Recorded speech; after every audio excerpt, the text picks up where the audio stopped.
Ipinangako ang pagsilang ni Isaac. Genesis 18 verses 1 to 33.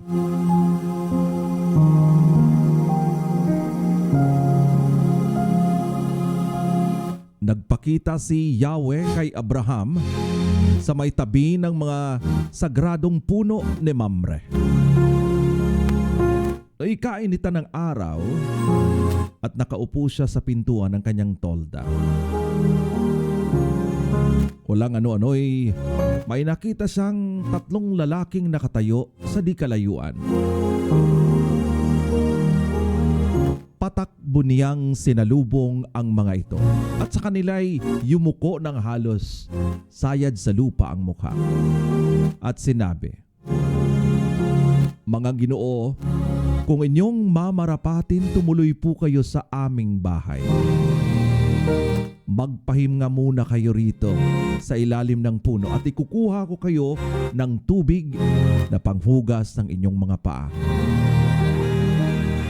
Ipinaghahanda ko na rin kayo ng makakain para lumakas kayo bago kayo maglakbay.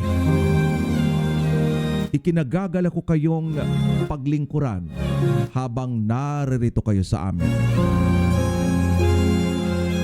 Sila'y tumugon, "Salamat, ikaw ang masusunod."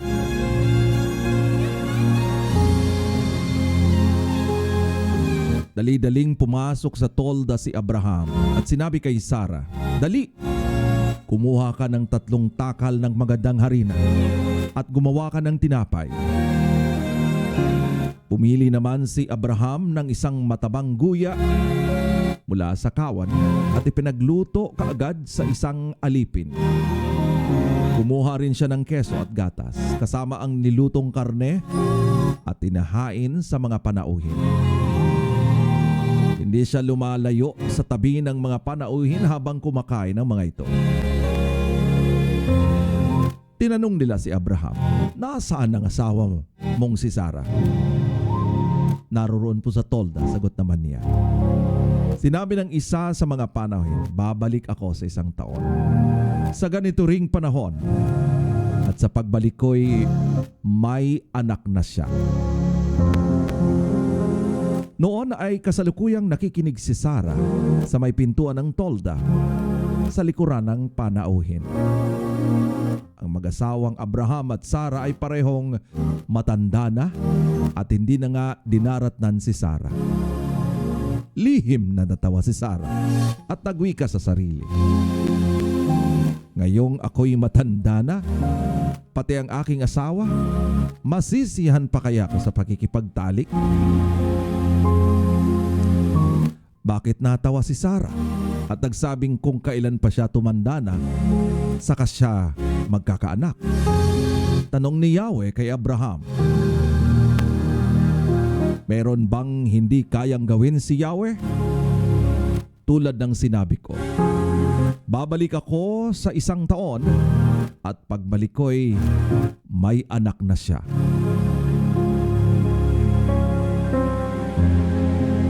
Dahil sa takot, nagkaila si Sarah at ang wika, "Hindi po ako tumatawa." Ngunit sinabi niya, "Huwag ka nang magkaila. Talagang tumatawa ka." Pagkatapos, umalis ang 3 lalaki at inihatid sila ni Abraham hanggang sa isang dako na natatanaw na ang Sodoma.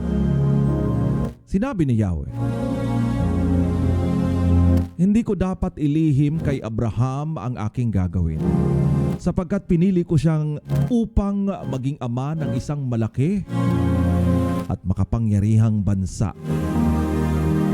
Sa pamamagitan niya, ang lahat ng mga bansa sa daigdig ay aking pagpapalain. Pinili ko si Abraham upang turuan niya ang kanyang lahi na sumunod sa aking mga utos, sa pamamagitan ng paggawa ng matuwid at pagpapairal ng katarungan. Kapag nangyari iyon, tutuparin ko ang aking pangako sa kanya." Kaya't sinabi ni Yahweh, Katakot-takot na ang sumbong sa akin laban sa Sodoma at Gomora. At napakalaki ng kanilang kasalanan.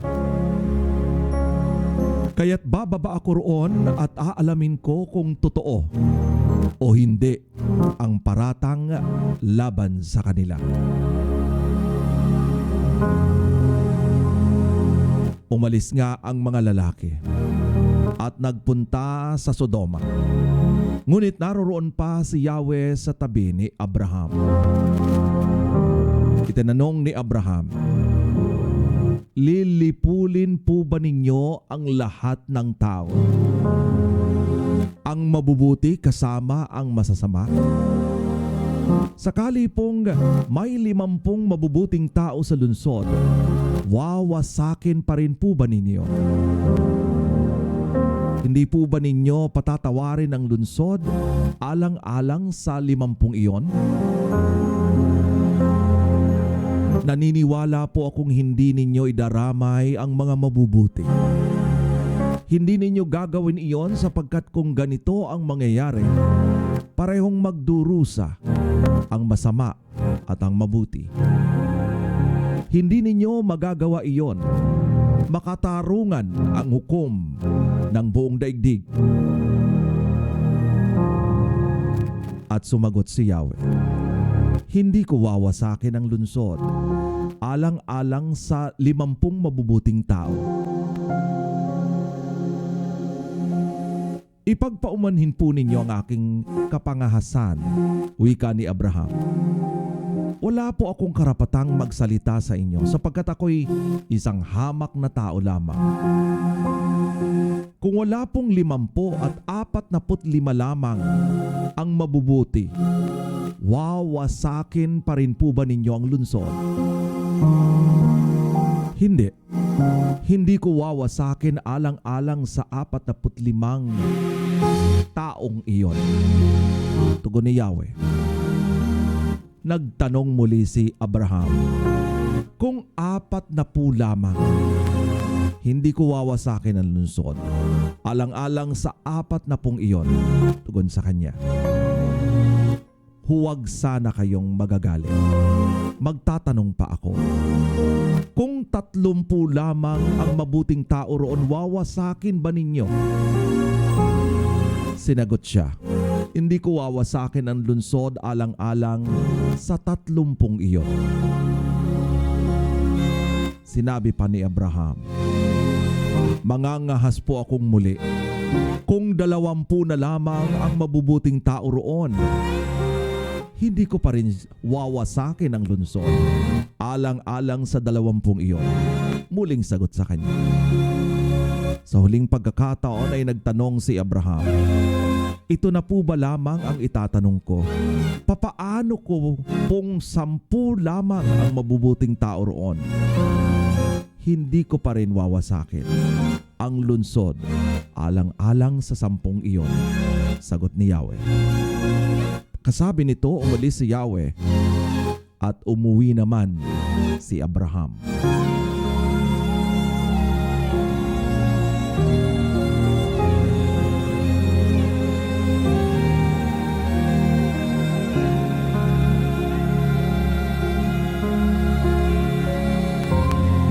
The 3 visitors. Genesis 18 verses 1 to 33. English version.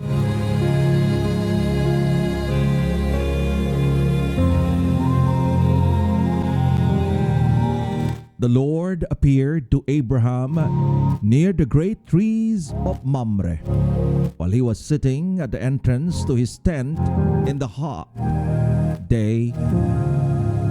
Abraham looked up and saw 3 men standing by. When he saw them, he hurried from the entrance of his tent to meet them and bowed low to the ground. He said, "If I have found favor in your eyes, my Lord, Do not pass your servant by. Let a little water be brought, and then you may all wash your feet and rest under this tree. Let me get you something to eat, so you can be refreshed, and then go to your way, now that you have come to your servant." "Very well," they answered. "Do as you say." So Abraham hurried into the tent to Sarah. "Quick," he said, "get 3 shears of the finest flour and knead it and bake some bread." Then he ran to the herd and selected a choice tendal cup and gave it to the servant who hurried to prepare it. He then brought some curd, milk, and calf that had been prepared and set this before them. While they ate, he stood near under a tree. "Where is your wife, Sarah?" they asked him. "There in the tent," he said. Then one of them said, "I will surely return to you about this time next year, and Sarah, your wife, will have a son." Now Sarah was listening at the entrance of the tent, which was behind him. Abraham and Sarah were already very old, and Sarah was past the age of childbearing. So Sarah laughed to herself as she thought, "After I am worn out and I am old, will I now have this pleasure?" And the Lord said to Abraham, "Why did Sarah laugh and say, 'Will I really have a child now that I am old?' Is anything too hard for the Lord? I will return to you at the appointed time next year, and Sarah will have a son." Sarah was afraid, so she lied and said, "I did not laugh." But he said, "Yes, you did laugh." When the men get up to leave, they looked down toward Sodom, and Abraham walked along with them to see them on their way. Then the Lord said, "Shall I hide from Abraham what I am about to do? Abraham will surely become a great and powerful nation, and all nations on earth will be blessed through him. For I have chosen him so that he will direct his children and his household after him to keep the way of the Lord by doing what is right and just, so that the Lord will bring about for Abraham what he has promised him." Then the Lord said, "The outcry against Sodom and Gomorrah is so great, and their sin so grievous, that I will go down and see if what they have done is as bad as the outcry that has reached me. If not, I will know." The man turned away and went toward Sodom. But Abraham remained standing before the Lord. Then Abraham approached him and said, "Will you sweep away the righteous with the wicked? What if there are 50 righteous people in the city? Will you really sweep it away and not spare the place for the sake of 50 righteous people in it? Far be it you to do such a thing, to kill the righteous with the wicked, treating the righteous and wicked alike. Far be it from you. Will not the judge of all the earth do right? The Lord said, if I find 50 righteous people in the city of Sodom, I will spare the whole place for their sake. Then Abraham spoke up again. Now that I have been so bold as to speak to the Lord, though I am nothing but dust and ashes, what if the number of righteous is 5 less than 50? Will you destroy the whole city for the lack of 5 people? If I find 45, he said, I will not destroy it. Once again he spoke to him. What if only 40 are found there? He said, for the sake of 40, I will not do it. Then he said, may the Lord not be angry, but let me speak. What if only 30 can be found there? He answered, I will not do it if I find 30 there. Abraham said, now that I have been so bold as to speak to the Lord, what if only 20 can be found there?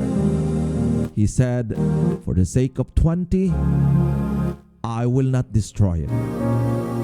Then he said, may the Lord not be angry, but let me speak just once more. What if only 10 can be found there? He answered, for the sake of 10, I will not destroy it. When the Lord had finished speaking with Abraham, he left, and Abraham returned home.